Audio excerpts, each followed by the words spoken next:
The octagon is empty. The final bell has rung, and the lights are dimming on another historic night of combat. But while the physical battle is over, the conversation is just beginning. From the championship shifts to the rising contenders, we now dissect every blow, every finish, and every major headline that came out of tonight's event. The dust has settled, but the fallout remains. Welcome to the post-fight show with your host, Tom Albano.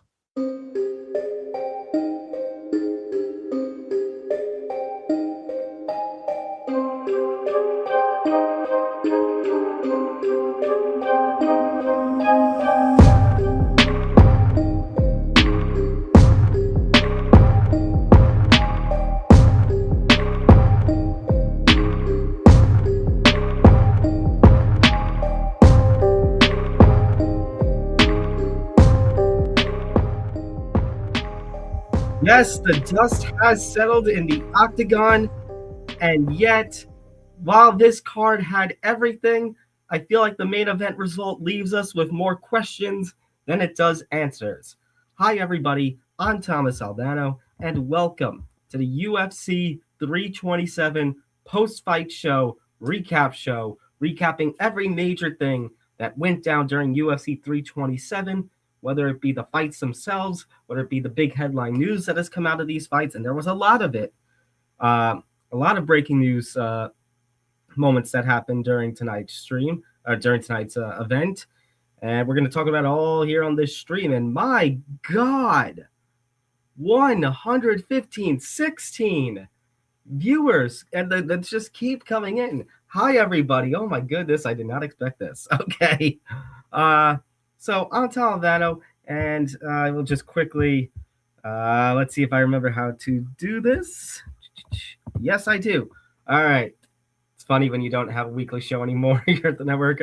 Make sure you hit that like button, subscribe. If you're watching us on YouTube, hit that like button, hit the subscribe button, so that way you get notified of everything here at the Empty the Bench Network, whether it be my post-show streams, whether it be Zan Bando and Jack Gold on the MMA Outsiders every Thursday at 3 p.m. Eastern, whether it be any of the other shows that we got here at the network or any of the other streams that are coming up, including Thursday, April 23rd, NFL Draft Stream. I'll be there.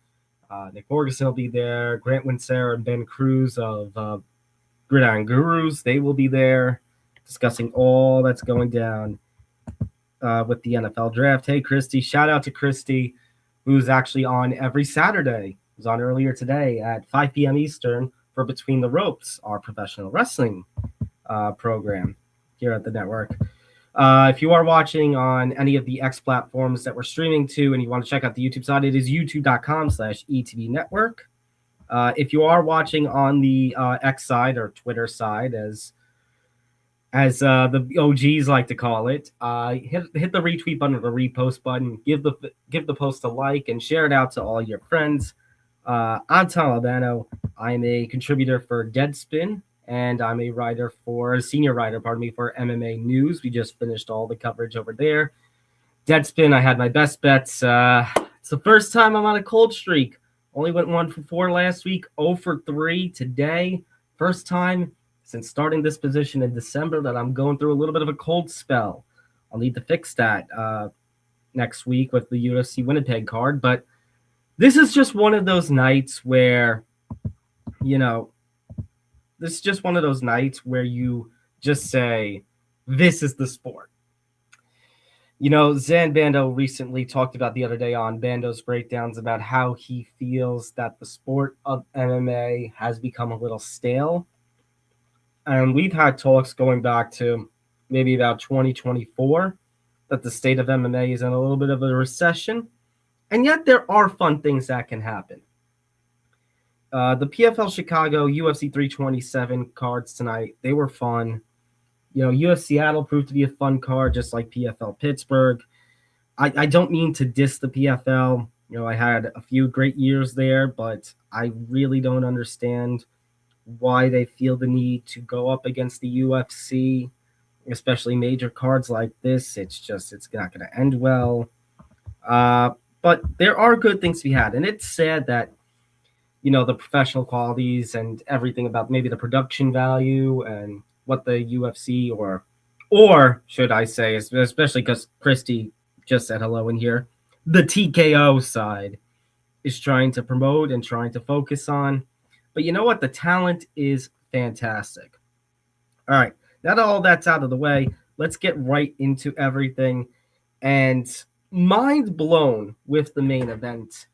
Now, and it's not just a matter of who won. It's also just a matter of the circumstances. The circumstances of everything right now.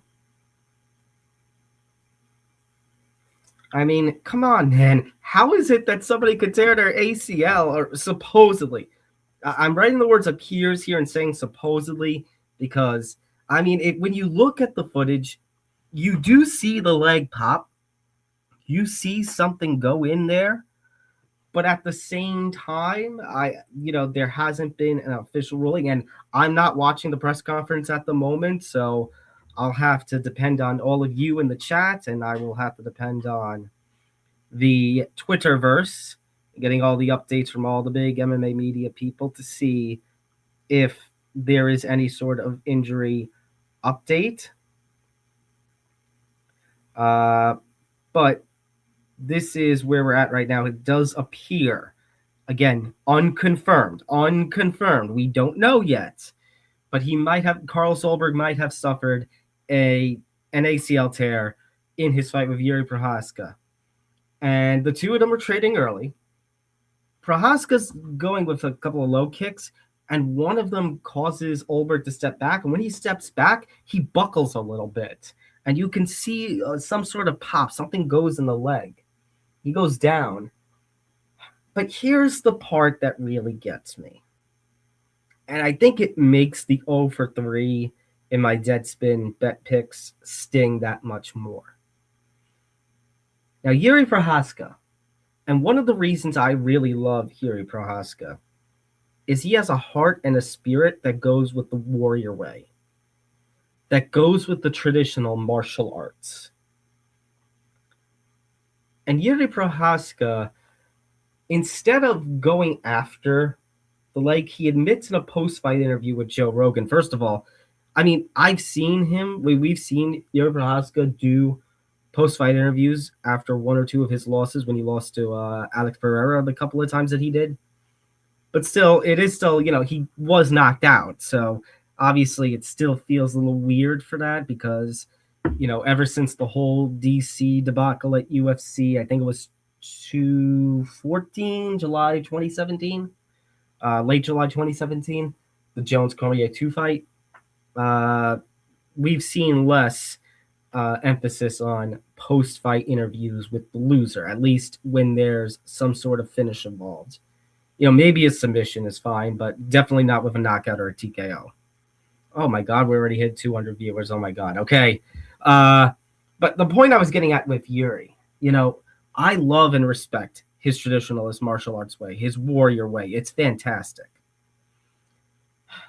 But admitting to taking it a little easy on his opponent.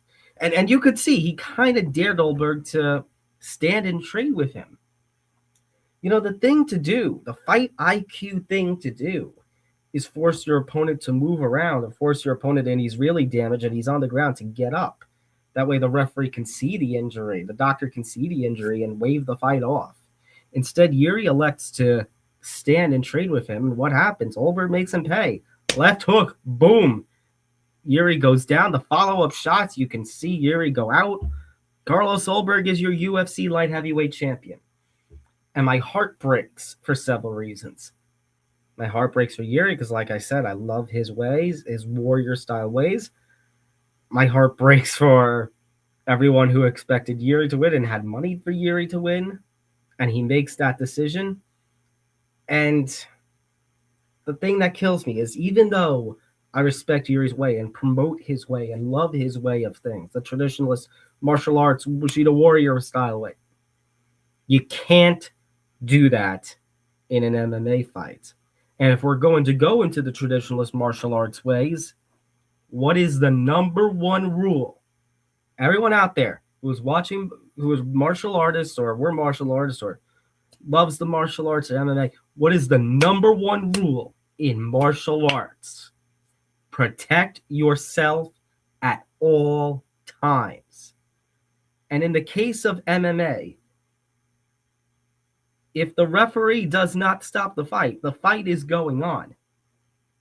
It's a really harsh reality to say this, and it feels disgusting to say this. But Jiri should have continued to attack that leg. Jiri should have had the wherewithal to understand the strategy and, point out the injury and make it obvious and make it hurt for Ulberg to the point where the fight has to be stopped. And at that point, if it's considered anticlimactic or you do a rematch or something down the road, I mean, that's one thing. But now, I'm sorry, I still love Jiri, but Jiri has nobody to blame but himself for this loss. It's just something you can't do in this sport. It's something you can't do, especially with a killer like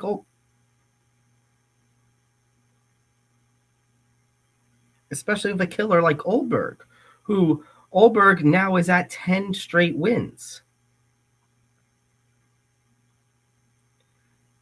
And the funny thing is, one of the reasons I expected Jiri to win was because of the competition that he faced undefeated. When you look at the recent competition of Ulberg and heading into this fight and why I had Jiri with the experience factor, obviously the obvious number one is that Jiri has been light heavyweight champion before. Jiri has held the belt before. He defeated Glover Teixeira for UFC 275, but he never made a defense because he got hurt and he vacated the title. But when you look at that record, Jiri was 6-2 in the UFC heading into this fight. And his two losses are to Alex Pereira, who in my mind,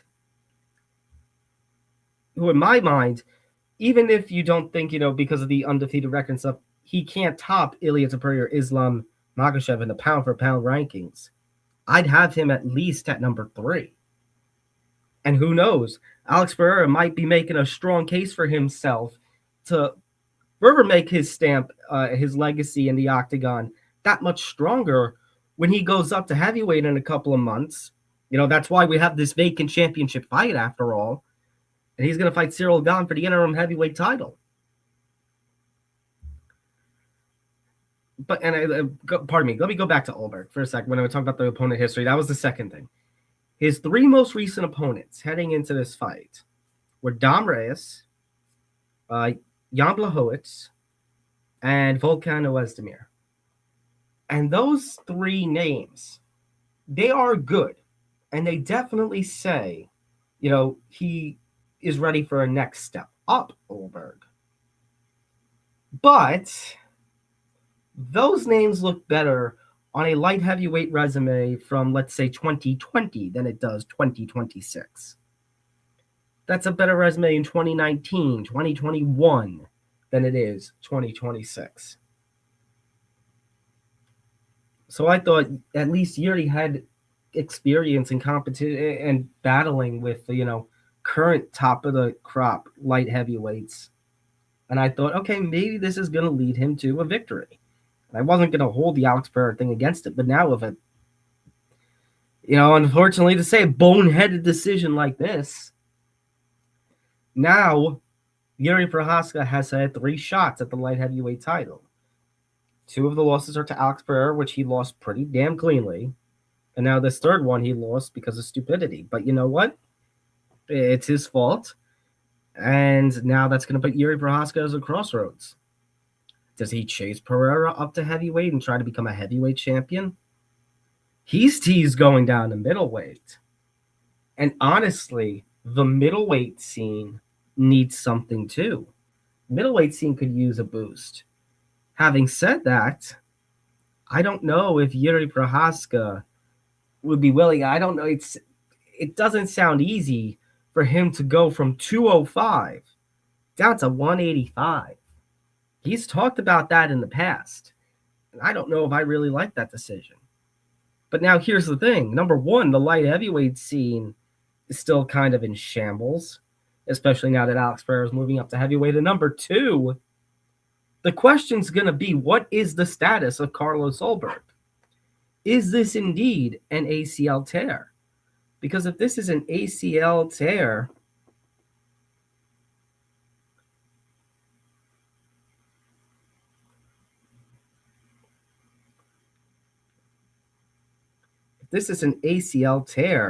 then he's going to be out for a year. If this is an ACL tear, he's going to have a lot of probably the UFC is going to have quite the situation on their hands. How is it? And this title to me feels absolutely freaking cursed. I mean, let me just pull up for you the light heavyweight championship history right now.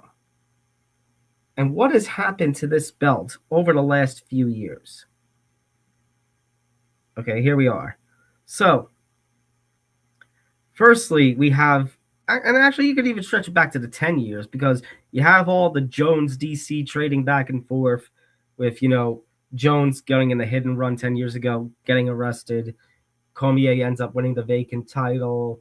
Jones beats Cormier at UFC 214, and the belts return back to Cormier. Cormier goes up to become the heavyweight champion, ends up vacating the title. They move a whole show, UFC 232, across state lines so John Jones can compete, win the championship. He makes 3 defenses. He finally is allowed to go up to heavyweight. You got Jan Blachowicz wins, Glover Teixeira wins, Jiri Prochazka wins.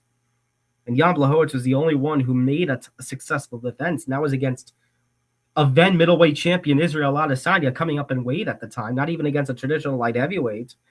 Then Prochazka vacates the belt.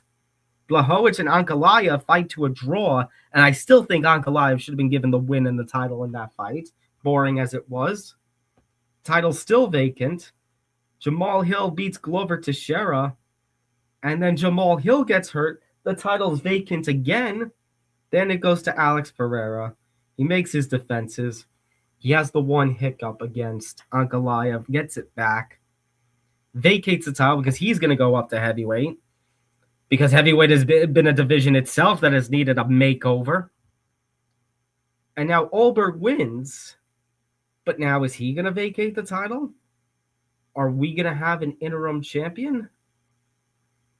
I'm trying to see if I can get any sort of update, or if any sort of update has been given yet at this point. But yeah, Jiri, I feel it for being a good guy, but you can't have mercy at that point. I don't understand why. It almost felt like he was playing with him at that point. It was like, playing with your food. Can't play with your food, and here we got a consequence. Dana White is addressing the media, or at least was addressing the media. Yeah, he just wrapped up. White on Ulberg winning the title. This comes from Aaron Bronstetter. Quote, "The fight was over, but I guess it ain't over till it's over." White speculates that it could be a torn ACL. I'm trying to see if he said anything. It does not look like it. So we are assuming it's ACL tear. So now that begs the question of what happens at light heavyweight. Whether it be an interim championship or whether it be a vacant championship that they have to book another title fight for a vacant title again. And if you look at the rankings, unfortunately for Mr. White, the number one name on that list of rankings right now is Magomed Ankalaev. And then there's Khalil Roundtree Jr., who lost to Jiri Prochazka. You have Jan Blachowicz there, but I don't think he's done anything recently to consider himself putting him, in the championship picture. Azamat Murzakanov. You could have done Ankalaev versus Murzakanov, but the problem is Murzakanov has now just lost to Paulo Costa. And the fact that Paulo Costa took a 16-0 Murzakanov. And actually, you know what? Let's just go right to that. Oh, I didn't fix that banner. Hold on. But my point was, now that Paulo Costa has knocked out Murzakanov, does he then jump in and face somebody like an Ankalaev for an interim or a vacant title? Like, you have to consider that question at this point. Speaking of, where the hell has this Paulo Costa been?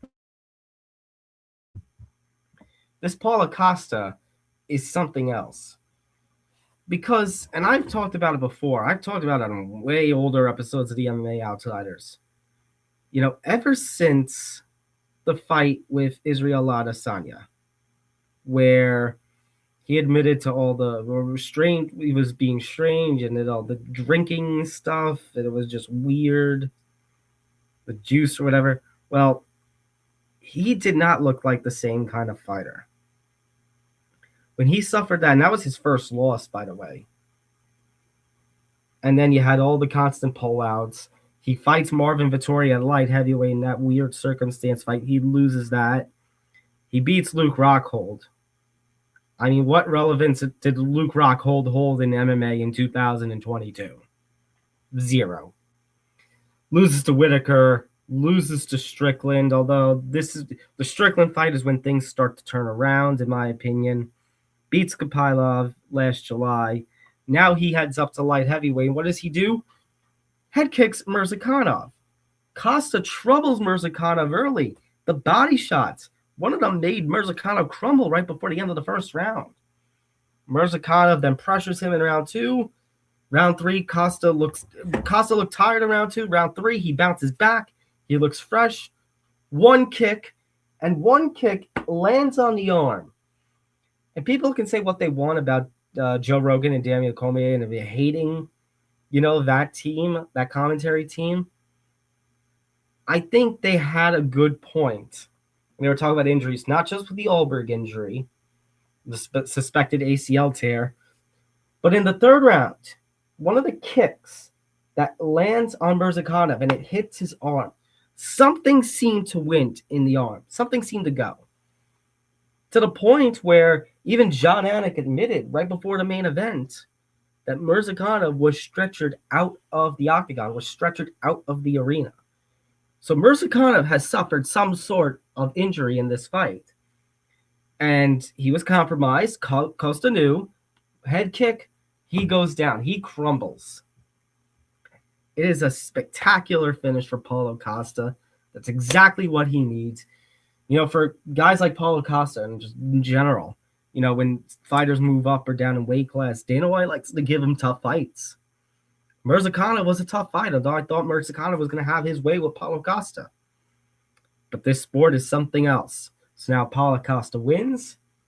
And like I said, depending on the circumstance of what goes on with the UFC rankings come Tuesday and what comes with the suspected ACL tear Carlos Ulberg, maybe Paulo Costa is fighting somebody like a Magomed Ankalaev for a vacant title or an interim title. You never know. And speaking of the madness that this sport presents, I don't think I'm recovered from this. It's been an hour and a half, 2 hours now. I don't think I've recovered from this fight. This was something else. And I know that the heavyweight division in the UFC has been doo-doo for the past year or so. I know the heavyweight division in the UFC has just not been the same since John Jones won the belt and then got hurt, and you had the whole saga between John Jones and Tom Aspinall in the UFC and all their negotiations. And I'll touch upon John Jones in just a little bit. But the heavyweight fights have not been good. I mean, Curtis Blaydes last year beat Rizvan Kuniev by split decision, Kuniev's UFC debut at UFC Baku. And that was a fight I did not think he won. He should have lost. What does that say when you lose to a guy like Kuniev who's making his UFC debut? And by the way, Kuniev made the UFC rankings because of that performance. The number 15 ranked fighter in the UFC at that time had an 0-1 record. And then you have, God bless him, Tai Tuivasa, who hasn't won a fight in years, and he's still ranked. It's ridiculous. I think there's only about 30 to 40, maybe 50 or so heavyweights on the UFC roster. It's bad. Really, really bad. I've talked about it before on, I brought up the point on Bando's breakdowns recently. I made that comment. UFC likes these things like Contender Series and Tough and all that because they can cut cheaper guys and gals who are on losing streaks and replace them with guys and gals who are young, fresh, and if they don't perform, they just keep cutting, and they're going to keep fighter costs low. That's just how the thing goes. And we've had some embarrassing heavyweight fights recently. But this fight was an exception. And I didn't think it was. I mean, I didn't think it was going to be. I thought that Curtis Blaydes was going to it was either going to go one or two ways.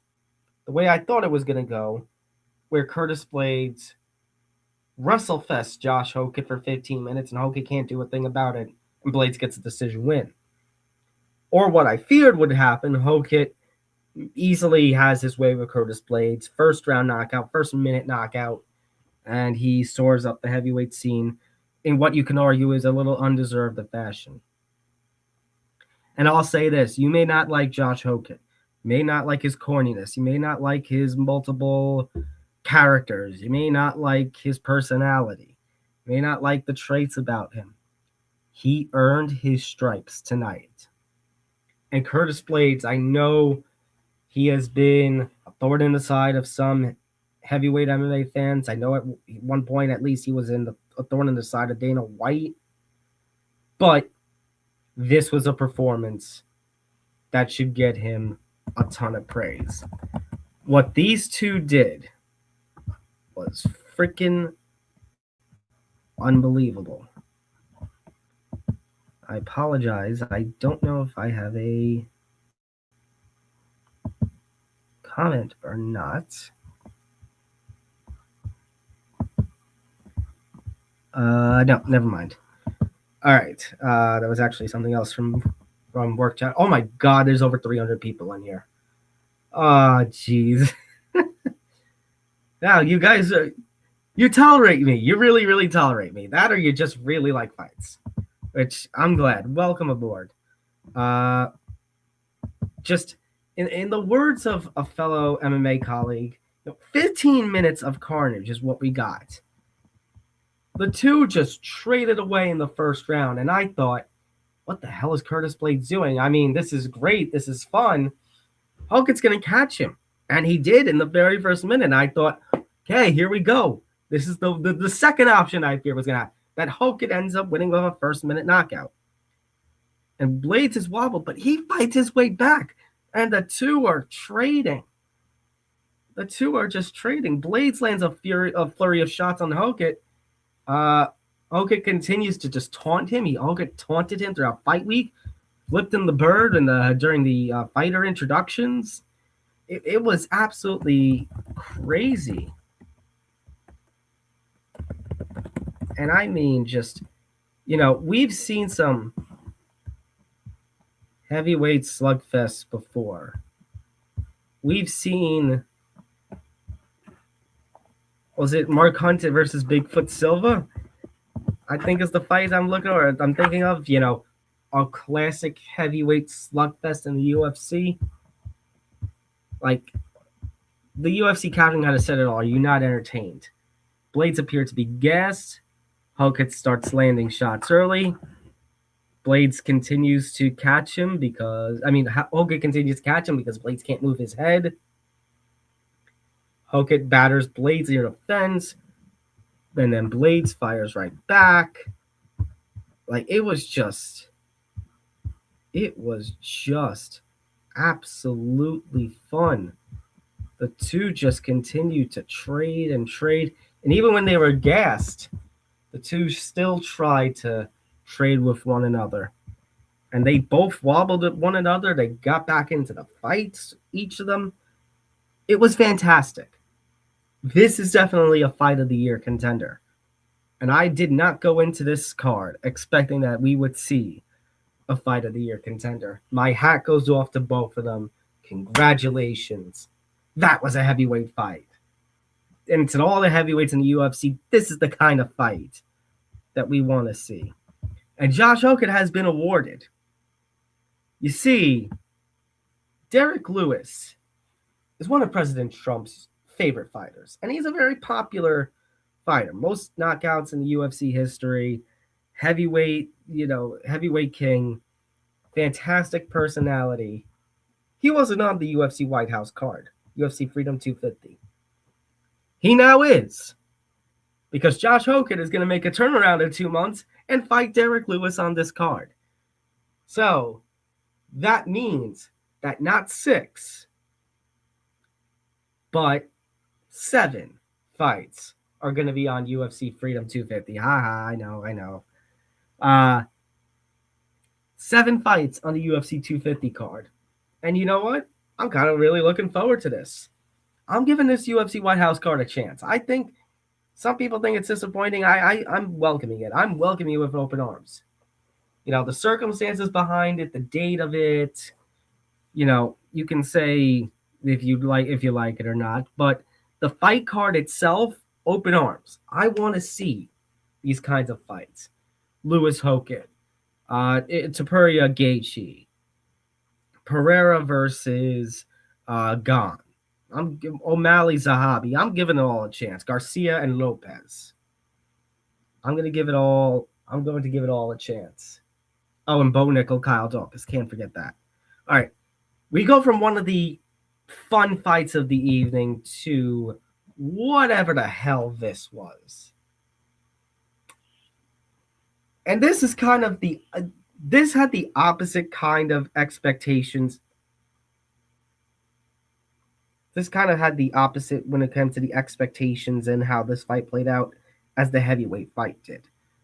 Whereas I thought the heavyweight fight wasn't going to be good, I thought this one, I was scared for this fight because I'm like, I don't know what to pick. And I think one of these two are going to go to sleep in this fight. And you know who went to sleep? The fans did. Oh my God, this fight sucked. No ifs, ands, or buts about it. This fight sucked. Terrible. Dom Reyes was so lackluster. He had nothing in that first round. He was patient in trying to see what Johnny Walker would do, and then finally started to get things going around 2, and Walker didn't have an answer. But the thing is, neither fighter had urgency. Neither fighter seemed to be looking to finish the fight. It was actually kind of ridiculous. And the two just put on, like I said, a snooze fest. Yeah, boring chants in the crowd. Nobody was amused by this. Yeah, the commentary team ended up talking about bad movies. I know where DC was going with that. The idea that some people feel like once you start something, you have to finish it. Whether it be a bad movie, bad TV show, bad book, or anything like that. But this was bad, man. And it's disappointing because once upon a time, these two were, thought to be a future of the light heavyweight division. And this is the kind of performance they put on.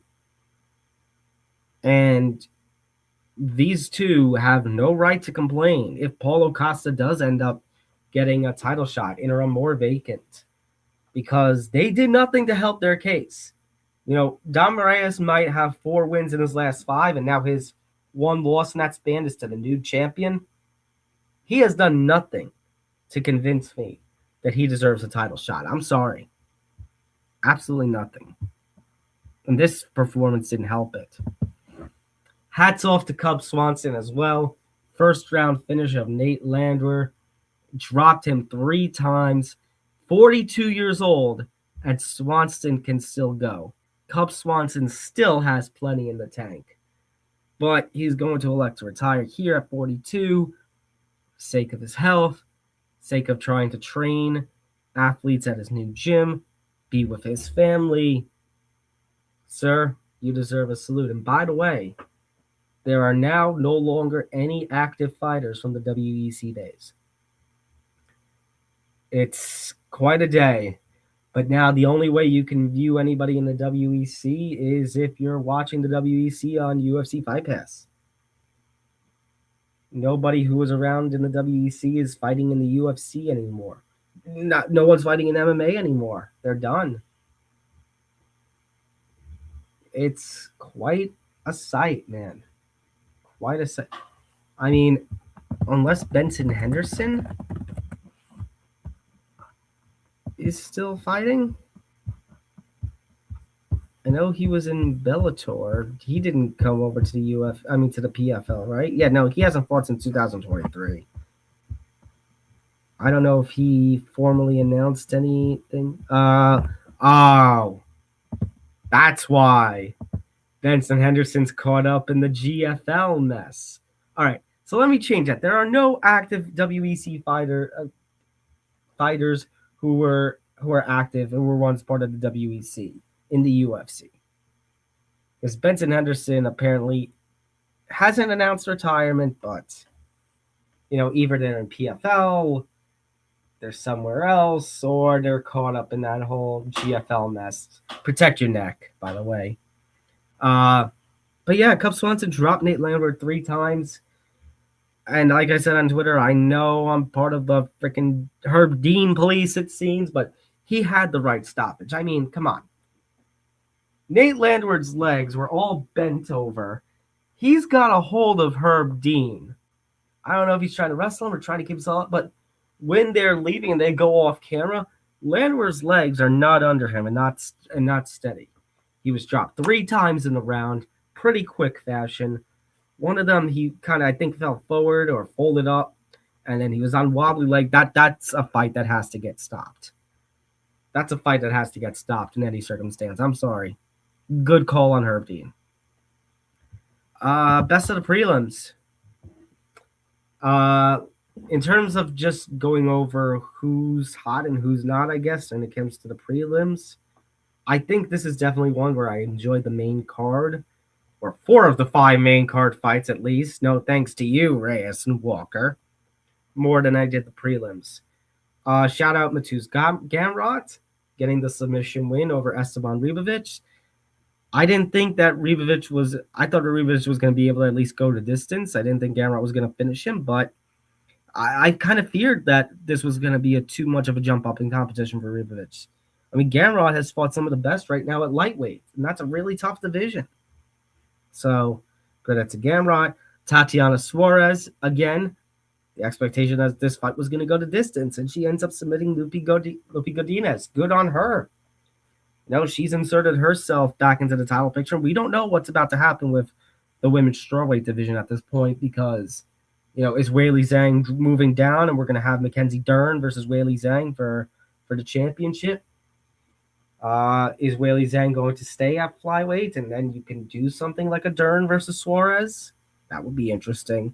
All that grappling and wrestling and jiu-jitsu. Wrestling and jiu-jitsu. That would be a grappling matchup for the ages. Vicente Luque getting rocked by Kelvin Gastelum early, coming back to rock him, drop him, and then hit on that darts choke.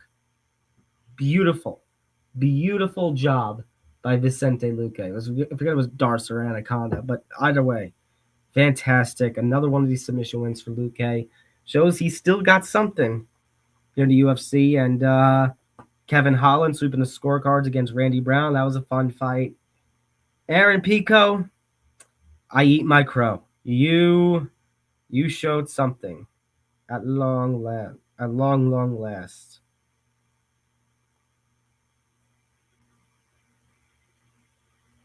Because I went into this fight, I felt like my opinion, me and a few other MMA media members who have been around this sport a while, and the one who's most prominent in my mind right now with this kind of opinion is James Lynch. Shout out to you, James. Hope you're doing well. I was like, Aaron Pico. Aaron Pico. You could say what you want about Patricio Pitbull. This is my brain's process entering this fight. so you can follow along with me. My brain said, Patricio Pitbull, this is just a case of he got too late to the UFC. He didn't look great against Yair Rodriguez, but at least that was Yair Rodriguez. Didn't look great against Dan Ige. That's a little bit concerning, but at least he got the win. He had the UFC win. He's been a Bellator champion, has faced quite the fighters in the past. Aaron Pico has been a case of all the hype and none of the show. Maybe that's a little bit harsh, but what I mean by that is Bellator hyped him up when he was an 18-year-old fresh wrestling prospect coming into the world of MMA. And I remember it was Bellator NYC, and they matched him up with, I believe, Zach Freeman.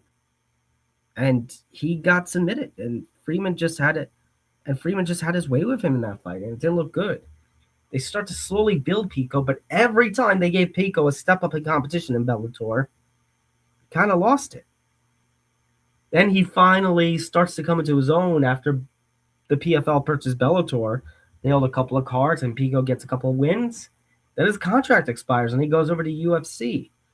And what do? They match him up with Lerone Murphy, who was looking to get a title shot at featherweight. And what happens? Lerone Murphy gets a highlight, you could argue, knockout of the year. It was one of the two spinning back elbows from that UFC 319 card last year. That was unbelievably epic. But then Aaron Pico had his way with Patricio Pitbull. Pico looked fresh. He looked fast. I'm like, where the hell has this Aaron Pico been? And as far as Patricio Pitbull goes, I wish I had the Dana White clip with me, but yeah, I would like to see him retire. I really would like to see him retire. It's just a matter of he came to the UFC too late. And unfortunately, I mean, Henry Cejudo's done too. That kind of matchup, you think about Henry Cejudo versus Patricio Pitbull, or Jose Aldo versus Patricio Pitbull, McGregor versus Pitbull. All that, unfortunately, is now going to be what could have been had he gone over to the UFC instead of stayed with Bellator. We have a couple of different news stories that I want to... actually, hold on. Before I get to the news story, I need to get something off my chest from the early prelims. Medeiros versus Padilla. Now, Taco Padilla gets the win. Majority decision. But then, right after the Suarez-Godinez fight, we get an announcement that the fight was actually a majority draw. The fight was originally announced as a majority decision win for Padilla. Now, during the fight, Medeiros I spelled that wrong. I apologize. Hold on one second. But now Medeiros goes and gets himself a point deduction during the third round. I believe it was for something like an eye poke. And they fight in the 1 point. And I remember there was a lot of praise. It's like, good. Points are being taken. Things are finally starting to move along a little bit. We're actually seeing some responsibility here from the referees. So a point gets taken.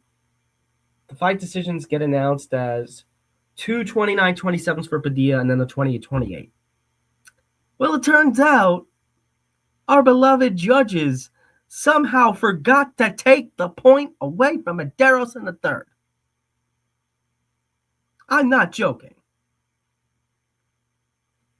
And so instead, it was 2 28-28s and then a 29-27 for Padilla. And you want to know what the best part about all of it is? The scorecards were also wrong in the fact that they were done with incorrect math. Because if the point deduction did not happen and the round was scored as was, Medeiros would have won by split decision 29-28 and then Padilla 29-28. There was one lone judge. Actually, let me go back to my MMA news story for this, so that way I can get the full correct circumstances here and the judges' names. Okay, so Solomar Miranda had it 29-28 for Padilla. So his isn't a big deal because then it goes 29-27. But then 2 29-28s from Derek Cleary and Alicia Rodriguez, which become 28-28s. That's bad enough. Then, like I said, that means the fact that they announced Padilla as the winner by majority decision should have been Medeiros winning by split decision, which in itself is also really bad. Padilla won that fight. And there was one round, I think it was like maybe the first. I'm like, there's no way you can give that. What the hell is Derek Cleary? Oh, by the way, shame on Derek Cleary. He has been around for decades in this sport. Decades as a judge with the Athletic Commission. How the hell did he score the first round for Medeiros? Second round for Medeiros. And at the third round, the hell is Alicia Rodriguez given a freaking Medeiros the third? It's like one step forward and two steps back. Because how the hell every week, people, it's a referee issue. And then when the referee actually does something today, it's a good job, the judges screw it up.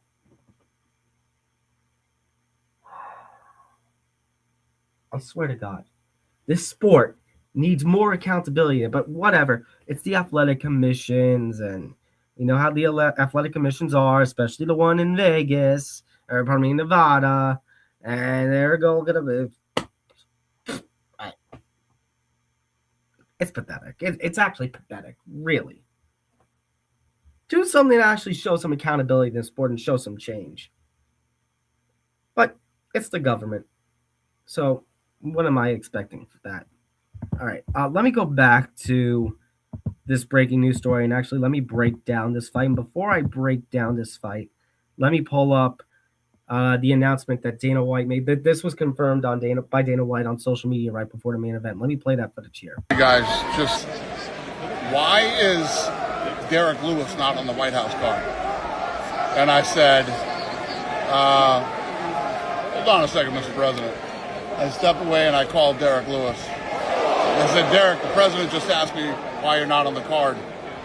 Do you want to fight on the White House card? And he goes, of course I do. Tell the president, thank you, I want to do it. Then the Hokit card plays out, the fight plays out. He beats the number 5 ranked guy in the world, and Joe Rogan says, is there still room on the White House card? We went back and talked to him. Hokit versus Derek Lewis was just added to the White House card in the last 10 minutes. President Trump built half of that fight, and Rogan built the other half. Both guys have accepted and agreed for the fight, so we're adding one more to the White House. Hokit versus Derek Lewis. So whether you like that fight or not, you can thank Joe Rogan and you can thank President Donald Trump for what you're going to get here. So, I mean, I look at this fight. I'll agree with Rogan. If Hokit comes in with the strategy that he had and the fact that the way he performed against Curtis Blaydes, it might be some trouble for him. Because Curtis Blaydes is a strong puncher, but Derek Lewis is a much stronger puncher. If Hokit goes in absolutely sloppy, he could put Lewis's lights out. This one might just be a fight where whoever connects on the button first is going to knock out the other. You're talking about fireworks for a card that's designated to celebrate the 250th anniversary of the United States. Here's your fireworks. So I have to think about who I want to pick here. My early distinction is going to lean towards Hokit. But that's one that's still to be determined. That's one I really got to think about. I also want to see how Hokit recovers. He's got 2 months. Can he be healthy enough to be, if not 100% close to it, to take on somebody like a Derek Lewis. We have some comments. Did you hear that the UFC assigned Gable Stevens? Yes, I'm going to talk about that in just a second, Christy. Picks were horrid tonight, 4-7-1. Zan, my bets for the Deadspin were horrid. I went 0 for 3. In terms of my predictions, just straight up predictions, let me look, because I actually have that article up here. Let's see. 0-1, 0-2, 0-3, 1-3, 2-3. So I lost in the last 3 fights. 2-4, prediction Gamma, 3-4, prediction Holland, 4-4, Suarez 5-4, 5-4-1. Luque, that's the upset I got. 6-4-1. Radke, 7-4. I went 7-4-1. I didn't have a bad night prediction-wise. Bet-wise or plays-wise, yeah, that was bad. I'm blaming Dana, saying he changed the results of some of the fights tonight. Hold on a second. Actually, hold on. Let me go get that comment back up. Now, let me do me a favor. I need a sound effect. Ah, here it is.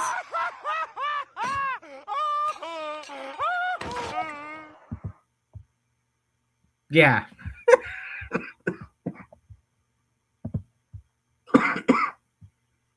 For a random prelim between Padilla and Medeiros. My God. Dumbass. And I'm not calling you a dumbass, Nick. I'm saying the people who are saying that. I mean, unless you are saying that, but the frick. These people, man. These people. No. And actually, you know what? Let me play that sound effect again, because this actually perfectly fits the people from the athletic. Let me get this banner off because I need it right now. This perfectly fits up the athletic commissions. Yeah, seriously. I mean, I heard the scorecard got changed, and then I saw the circumstances of the wrong math and the wrong original winner, and then wrong corrected winner. I just what? Seriously. So it was the betting community who were making those comments. Well, then let me second that.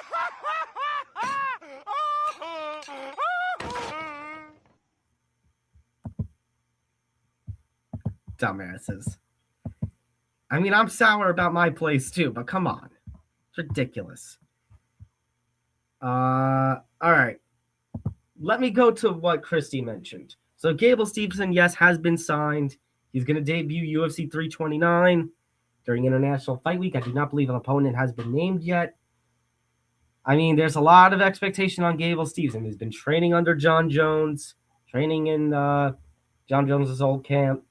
And John Jones has personally been overseeing Gable Stevenson's transition into MMA. He's 3-0 right now with 3 first-round finishes.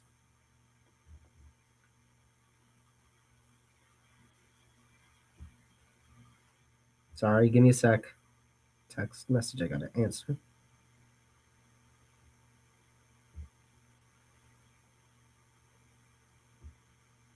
All right. Obviously, former Olympic gold medalist, former multiple-time NCAA champion, multiple-time conference champion, NCAA All-American, had the controversial, I think he lost time during his college season because of the controversial accusations of sexual misconduct, assault against him. Ends up going to WWE, ends up floundering there. That run doesn't work out. Tries out for the Buffalo Bills, I think it was last year. Didn't make the team. He's been kind of floundering at this point, and you know he's signed to RAF. He's going to compete in RAF and Real American Freestyle against Alexander Romanov on May 30th, I believe, RAF 9. You have to hope that RAF and UFC are going to be the answer for him. And if I'm the UFC, I know this doesn't happen, but Gable Steveson might be the kind of guy you need to build slowly. But then again, if he's going into the heavyweight division, I mean, that's just such a shit show. Pardon my French. That whole division is terrible. And then speaking of John Jones. So John Jones, I wrote about this for MMA News. John Jones decides, he gets interviewed or he's randomly approached. I don't know what Red Corner MMA did, but shout out Red Corner MMA. And he tells Red Corner MMA, I've hung up the gloves. I consider myself a businessman now. And it seems like, Jones is done. Hours later, at the Dirty Boxing event in Miami, the same city where the UFC tonight was held, which is why John Jones and Gable Steveson were actually in the crowd tonight for UFC 327. John Jones is talking, doing some sort of interview, and he's asked about those comments. And apparently, after a conversation with the UFC EVP Hunter Campbell, his mind was changed. And he's not going to unretire, but he's going to leave the door open for potential fighting in the future. This has been a long saga. Jones finally gets his wish to move up to heavyweight in 2020. He takes about 3 years off from the sport to do the proper move.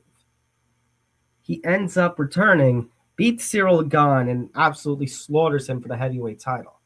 He's booked to defend at Madison Square Garden later that year, UFC 295 against Stipe Miocic. He tears his pec, and that's where we get Tom Aspinall winning the interim belt. But the UFC really wants the Jones-Miocic fight, and Jones really wants that fight. So instead of stripping Jones, what they do, UFC 304, Aspinall actually makes a defense of the interim title. It's very rare that it happens, and defeats Curtis Blaydes. Jones then beats Miocic. All right, the next logical step, Jones-Aspinall finally 2025. Nope, UFC Baku comes around. Dana White thought he was close on a deal. Jones talks about all in an interview, a podcast appearance rather, of all the pain that he's been in, particularly for arthritis. Jones is retired. At UFC Baku's press conference, Dana announces that Jones is done. Tom Aspinall is now the undisputed heavyweight champion. Then Trump announces the White House card. And then you see Jones quickly unretire after 2 weeks, get back in the testing pool, and he really, really, really wants to be on the card. And Dana White loves the idea of Jones versus Aspinall, but he really, really, really does not trust John Jones. And, we've talked about in the past, and plenty of MMA people have talked about John Jones's worst demon, his worst enemy is himself. With all of this controversy he's had outside the octagon. And ultimately, as you know, and as I talked about earlier, Jones is not on the White House card. And now Jones is like, hey, I'm going to leave the door open, but I'm focused on training Gable Steveson right now. So the saga is a mess. And now Tom Aspinall, he seems to be back to training, but he's been on the IR for a while due to his eye injury that he suffered in the UFC 321 bout with Cyril Gane. So just an overall mess. By the way, UFC has showed the first renderings of that White House setup, UFC Freedom 250. I'm going to suspect that's going to be AI. It was an AI generation. You see the octagon in the center of the stage, a couple of all-American arches around, seats all around them. I'm guessing the fighters are going to come out from 2 particular corners of the arena. I know Dana White at one point teased maybe they walk through the White House to make their walkouts. Interesting setup. Like I said, this is one that I'm going to see everything play out. Obviously, it was just a rendering. We're not going to see the final stage until it's finally time for fight week, so that's that. All right, there was a lot to talk about tonight. I thank you all for tuning in. Shout out to the 320 plus of you who stopped by for tonight's show one way or another. Again, thank you all for tuning in. Again, I'm Tom Albano, senior writer for MMA News, MMA contributor to Deadspin. And hopefully at some point soon, I will be getting my own MMA show back here on the network. You can make sure to hit that like button, subscribe if you are watching us on YouTube. Again, youtube.com/ETB Network. If you're watching on any of our X platforms, check over to YouTube, hit the subscribe button, and then don't forget to like, share, repost this, share with all your friends. And yeah. Follow me on Twitter at Thomas J. Albano. Follow the MMA Outsiders at MMA Outsiders ETB. Follow the network at ETB Network. And Zan and Jack should be back with you on Thursday at 3 p.m. Eastern for their own recap of UFC 327 and their recap of PFL Chicago and previewing UFC Winnipeg. So, yeah, I believe the next time I will be with you guys on a UFC post-fight show. The UFC returns to action for a card. I don't know why my calendar is weird all of a sudden. Saturday, May 9th for UFC 328, which is going to be headlined by Sean Strickland taking on Khamzat Chimaev for the UFC middleweight title. What's clearly going to be a rivalry fight. Maybe not the most exciting fight, though. And then Joshua Van defending the flyweight title against Tatsuro Taira, a fight that was supposed to take place tonight, but was moved off to 328, I believe, for a minor injury to Van. And then the week after, May 16th, I'll have to see if we're going to do something for this or not, but the MVP MMA is going to have their show headlined by Ronda Rousey and Gina Carano. But that'll be next month. Thank you all for tuning in to UFC 327 post-fight stream. I'm Tom Albano, and we'll see you next time. Take care, everybody.